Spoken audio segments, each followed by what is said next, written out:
Mais uma vez, pedir ao Espírito Santo que prepare o nosso coração para receber essa mensagem.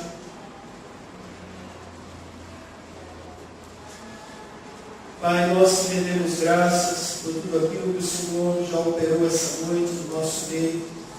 Te rendemos graças porque o Senhor é bom e a tua misericórdia dura para sempre. Te rendemos graças porque através da justiça cumprida por Jesus Cristo, nós fomos justificados e podemos nos colocar na tua presença. Pai, nós precisamos ouvir a tua voz e sabemos que o Senhor fala através da tua palavra. Por isso, Senhor, abre o nosso coração, o nosso entendimento, para recebermos a tua palavra nessa noite. Que mais uma vez ela seja impactante, ela seja transformadora na nossa vida, renovadora. Usa-me segundo o teu propósito, ó Deus. Eu te agradeço por tão grande privilégio. Bendito e exaltado és tu, ó Jesus Cristo, nosso Senhor e Salvador. Amém? Glória a Deus.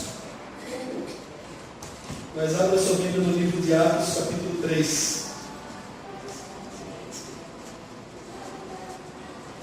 Semana passada nós compartilhamos Atos, capítulo 16. Essa semana a gente vai permanecer no livro de Atos, capítulo 3, de 1 a 10. Texto bastante conhecido. Tivemos a oportunidade de pregar outras vezes em cima dessa mensagem, mas o nosso Deus sempre nos traz algo novo. Pedro e João subiam ao templo para a oração da hora nona. E era levado um homem coxo de nascença, o qual punham todos os dias à porta do templo chamado Formosa, para pedir esmola aos que entravam. Vendo ele a Pedro e João que iam entrar no templo, implorava que lhe dessem uma esmola. Pedro, fitando juntamente com João, disse: olha para nós. Ele os olhava atentamente, esperando receber alguma coisa. Pedro, porém, lhe disse: não possuo nem prata nem ouro, mas o que eu tenho, isso eu te dou. Em nome de Jesus Cristo Nazareno, anda. E tomando-o pela mão direita, o levantou. Imediatamente os seus pés e tornozelos se firmaram. De um salto se pôs em pé, passou a andar e entrou com eles no templo, saltando e louvando a Deus.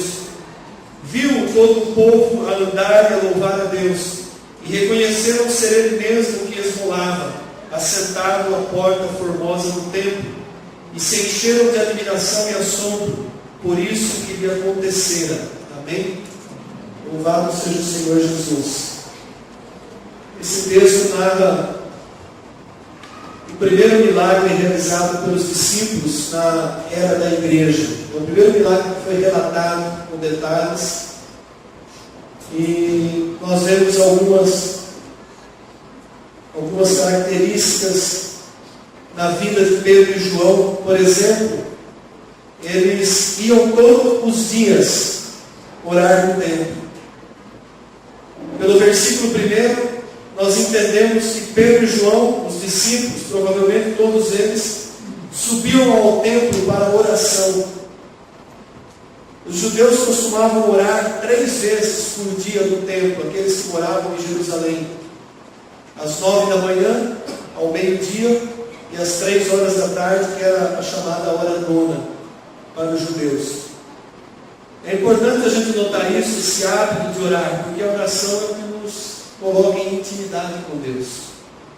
É através da oração que nós somos cheios da presença do Espírito Santo. Os milagres não aconteciam por acaso através da vida dos discípulos. Não aconteciam simplesmente porque eles eram discípulos. Aconteciam porque eles tinham vida em abundância com Deus. Viviam na intimidade do Senhor. Sabiam o que era para fazer na hora certa. O Espírito os conduzia, os dirigia. Nós vimos aqui a semana passada falando de Paulo, quando ele desejava ir para uma região da Ásia, E o Espírito Santo o impediu, levando ele para Macedônia. A direção que o Espírito Santo dá para aqueles que andam na intimidade, na presença de Deus. E esse texto fala de um homem que todos os dias também, assim como eles iam orar no templo todos os dias, esse homem paralítico, de nascença, todos os dias era levado para a porta do templo, a porta chamada Formosa, para pedir esmolas. Amados, esse texto, ele fala de um milagre que aconteceu a nível natural na vida daquele homem. Mas nós queremos transpor essa questão do natural e levar para uma questão espiritual, o que tem nessa passagem da palavra de Deus. Que situação triste que é alguém ser paralítico. A pessoa desprovida do privilégio de poder andar, de poder caminhar, de se deslocar sem depender de ninguém.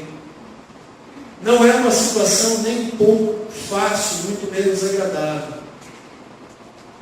No Antigo Testamento, eles sequer poderiam fazer parte do sacerdócio.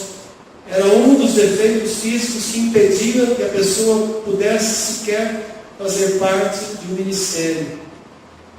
E imagine a frustração desse homem, todos os dias sendo conduzido por alguém para pedir esmolas, para viver de esmolas, de não ter condição de um sustento próprio. Eu queria transpor isso para uma visão espiritual nessa noite. Há um tempo atrás, orando junto com um grupo de intercessores, Deus nos dava uma visão de que muitos dentro da casa do Senhor, muitos cristãos estão exatamente como esse homem à porta do templo, sem condições de andar, paralíticos espirituais, travados, com a vida espiritual retida, presa, sem crescer espiritualmente, sem desenvolver, paralíticos espirituais, que precisam ser trazidos para a porta, e que têm vivido também de esmolas espirituais. Outros levavam aquele homem à porta para mendigar, e muitos têm mendigado à porta e até dentro dos templos nos dias de hoje. Vão esperando por uma palavra viva, e o que eles recebem muitas vezes nas igrejas são esmolas da palavra, o evangelho deturpado, distorcido. E eles voltam para casa da mesma maneira que vieram, levando esmolas para passar a sua semana, talvez para comprar mais um pedacinho de pão até aguentar a semana que vem. Vidas que têm vindo para os cultos e não têm se alimentado, por isso não conseguem andar, são fracos. E o Senhor coloca a palavra no nosso coração hoje, porque a vontade de Deus é que nós experimentemos uma vida de abundância, não uma vida limitada. Nós não fomos chamados para salvação, não fomos convertidos, não nos rendemos ao senhorio de Jesus Cristo para uma vida espiritual medíocre, uma vida espiritual rotineira que não sai daquilo, que é sempre a mesma coisa, como era a vida desse homem. Voltava todo dia do mesmo jeito, no outro dia vinha de novo para o templo, sempre igual. Não tinha crescimento, ele mantinha-se como coxo, atrofiado. Sabe por quê, amados? Porque a expectativa dele também era só receber esmolas. A expectativa daquele homem era ir para o templo só para receber esmolas.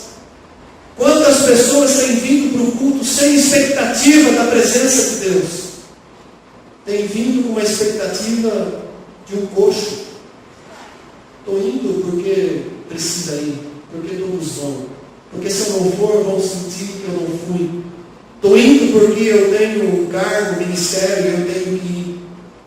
Isso é pedir esmola na porta do templo.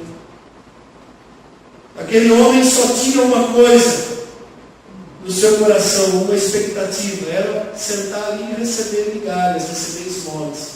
Ele foi ensinado a vida inteira a receber esmolas.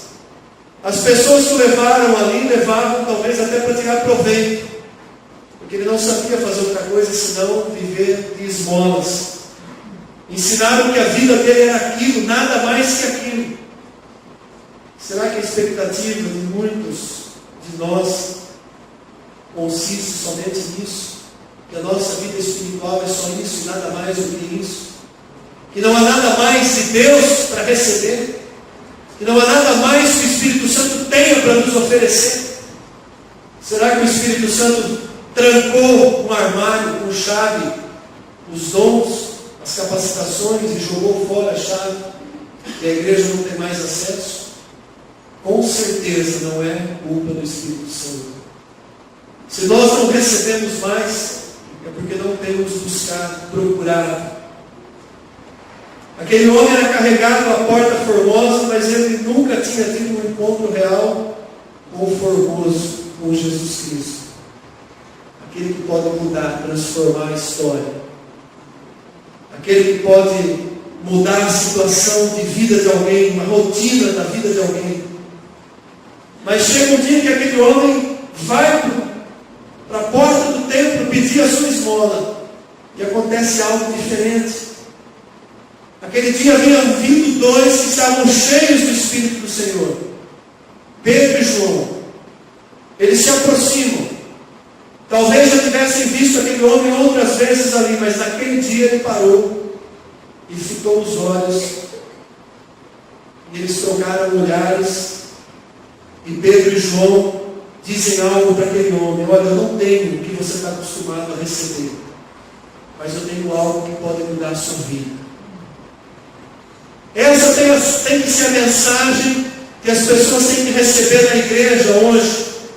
Eu não tenho aquilo que vocês estão acostumados a receber, mas eu tenho algo que pode mudar a vida de vocês. Pedro e João tinham algo que podia mudar a vida daquele homem, daquele paralítico físico. Mas nós temos algo que pode mudar a nossa vida e não permitir que nós sejamos paralíticos espirituais.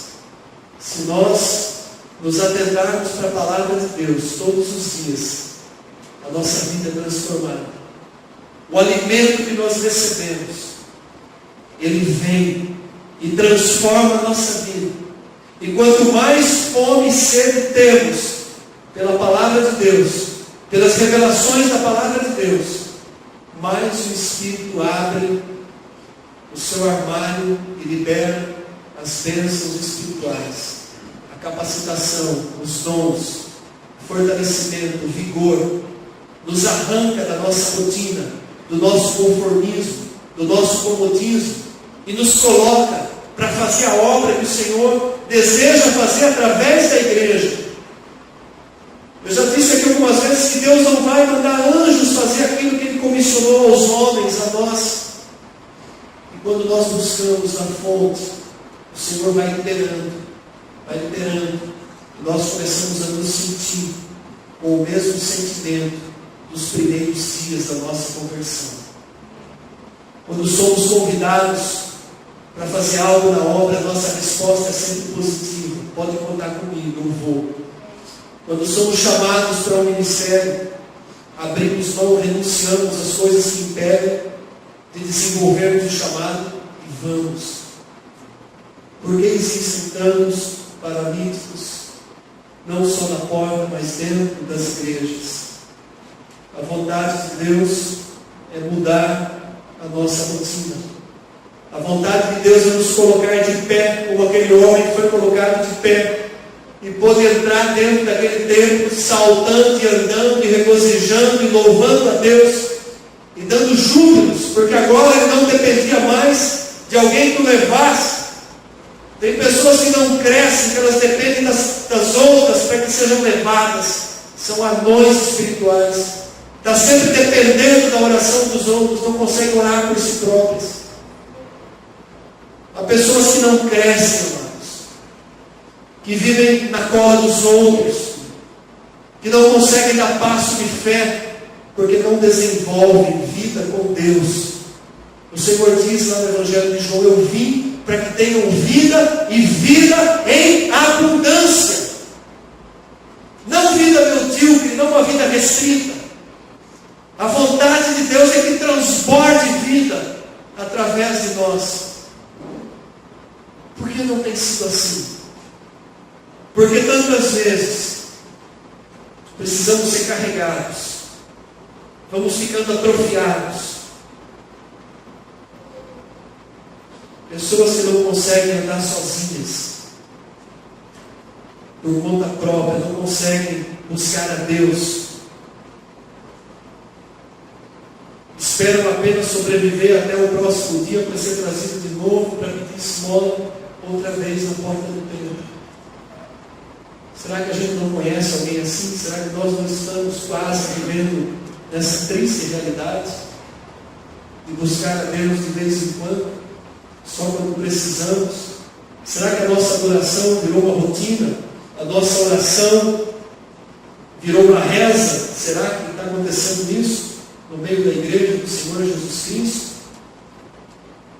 Estava compartilhando pela manhã uma passagem também no livro de Atos, quando a igreja estava começando, os primeiros passos da igreja depois daquele derramar de Pentecostes, a igreja pura, nascendo, cheia de vida, multidões sendo convertidas, os discípulos levando a palavra viva, milagres acontecendo, a igreja explodindo em santidade, em pureza, em conversões, em arrependimento. E aí aparece um casal querendo corromper tudo aquilo. Eles vendem um campo, Ananias e Safira. E aí eles, querendo aparecer, retêm como um acordo uma parte do valor e vão ofertar como se tivessem trazido tudo. Aquilo desagradou de tal forma a Deus, que quando eles chegam, o Espírito Santo já tinha revelado para Pedro que aquilo era uma mentira. E Pedro fala com Ananias, e Ananias confirma a mentira, e ele cai morto aos pés de Pedro. E o texto diz que jovens carregaram o corpo dele para fora, moços. Daí a pouco, 3 horas depois, chega a sua mulher, não sabia do que tinha acontecido.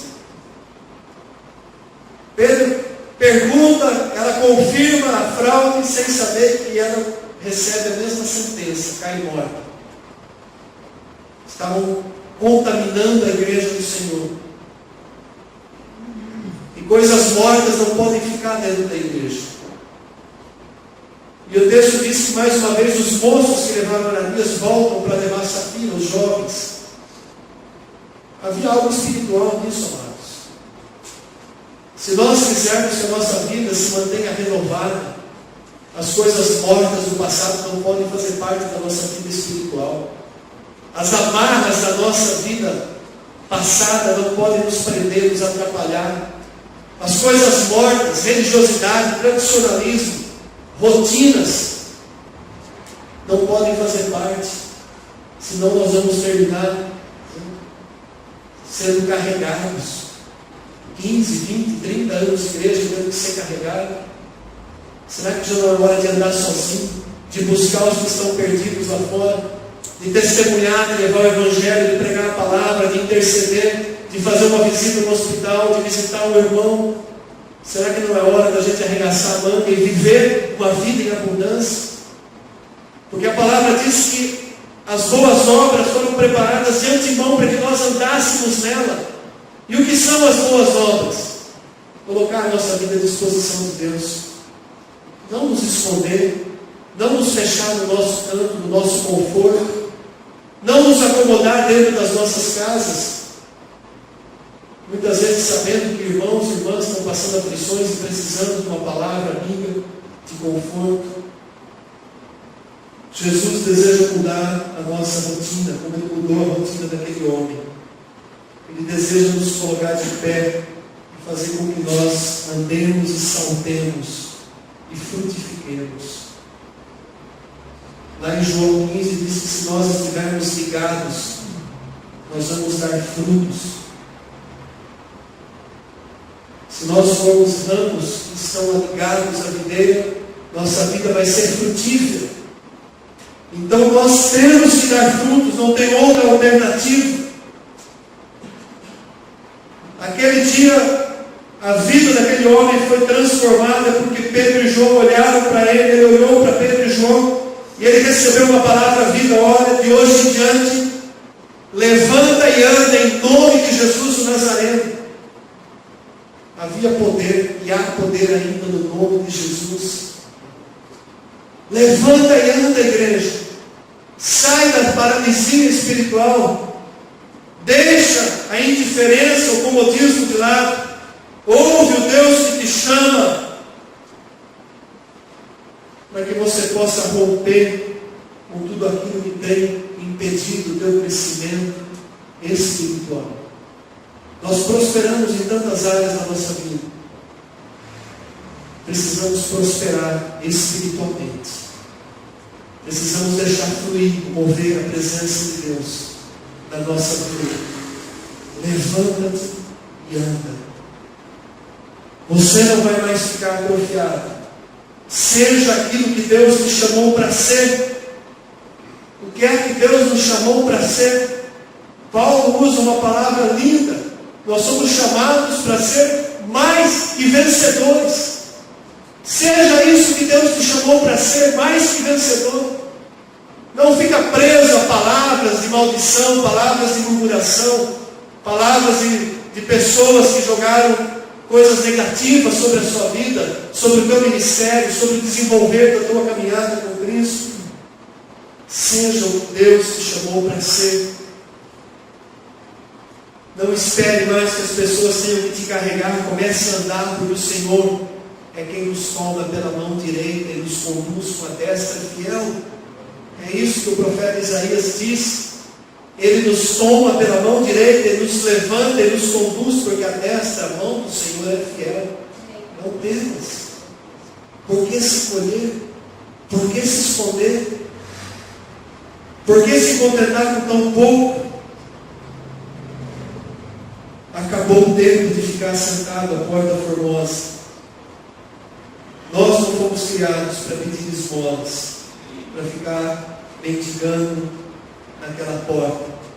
Nós somos criados para frutificar, para viver um tempo de novidade de vida, tempo de restaurar a vida espiritual, tempo de lançar fora as coisas mortas que nos prendem, que nos atrapalham. Chega de viver de esmola, dê um basta hoje. Comece a buscar a Deus com uma intensidade diferente no seu coração. Comece a buscar o Senhor, a separar tempo de qualidade na presença de Deus. E isso vai fazer toda a diferença. Isso vai fazer toda a diferença.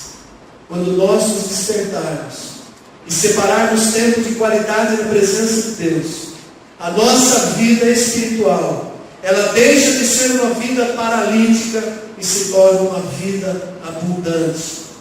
Entramos, andamos, saltamos na presença de Deus. A nível espiritual.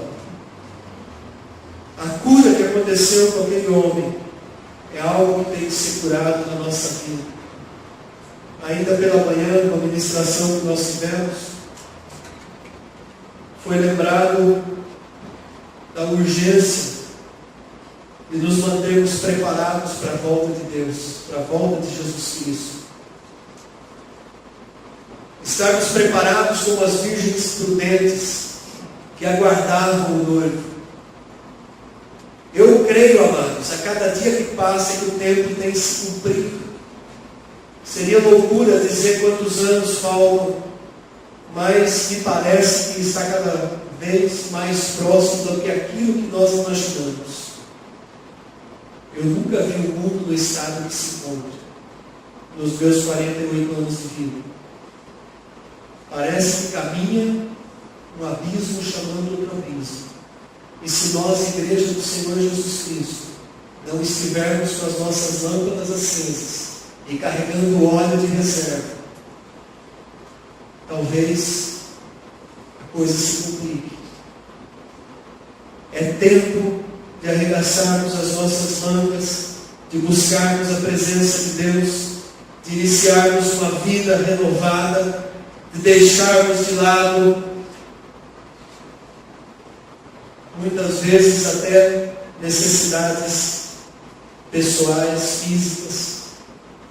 Eu costumo dizer que muitas vezes a gente sai cansado, muitos irmãos que trabalham em empresas, às vezes comentam que saem de casa na quarta-feira para o culto de oração sem coragem, mas depois que terminam, voltam diferentes. Porque quando nós buscamos a presença de Deus, algo se transforma na nossa vida. Quinta-feira, no grupo familiar, quem esteve lá na casa do Aninho, pôde desfrutar de um momento ímpar, como a gente desfruta quando temos o culto plenitude. Nós estávamos num momento de adoração e de repente o Espírito foi tomando e nos envolveu. Pena que a gente está preso ao horário, né? Precisa respeitar os horários, mas a vontade era continuar ali cantando, tocando, adorando, louvando ao Senhor. E Deus foi trazendo canções e foi ministrando na nossa vida. E foi algo tremendo.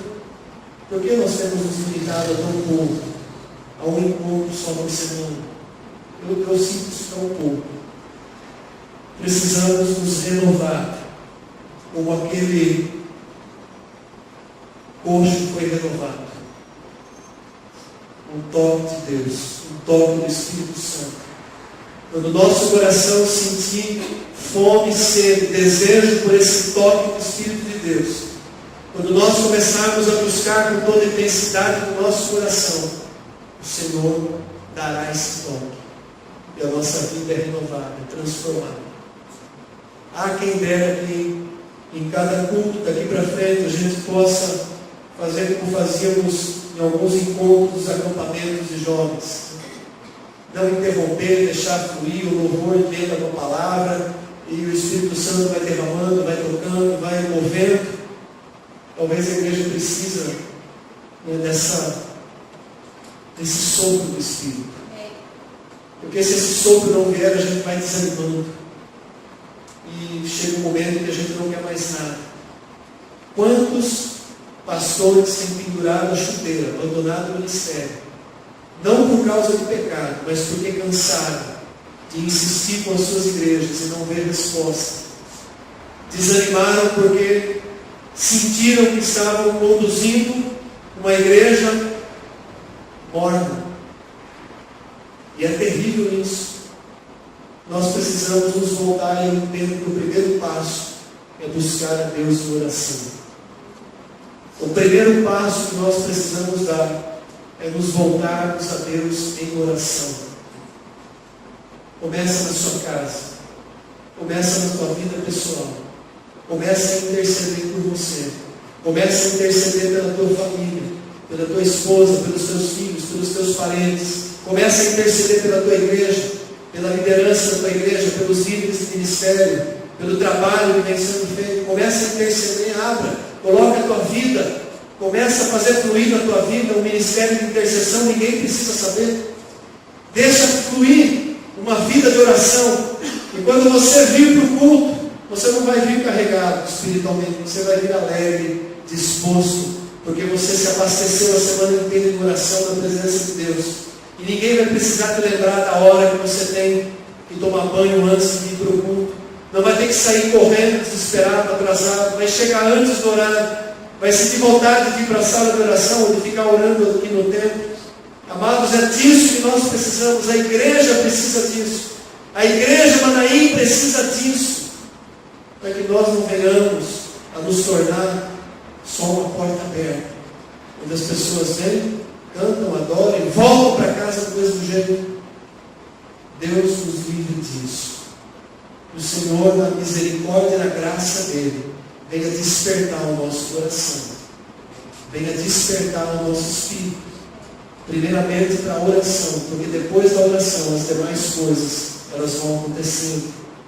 o desejo de consagração, o desejo de oferecer ao Senhor, não por troca de nada, mas oferecer por oferecer um jejum, de se consagrar a Deus, o desejo de fazer uma vigília.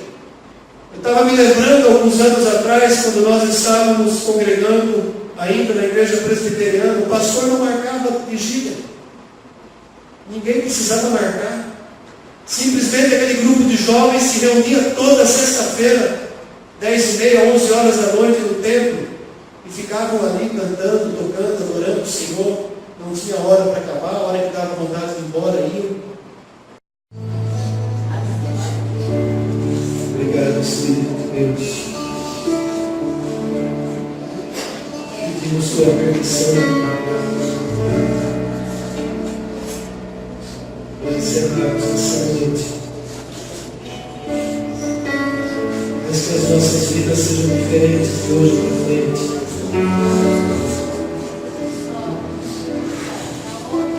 Que o nosso coração seja cheio de fome e desejo. Que nós venhamos a te buscar mais e mais, insaciáveis.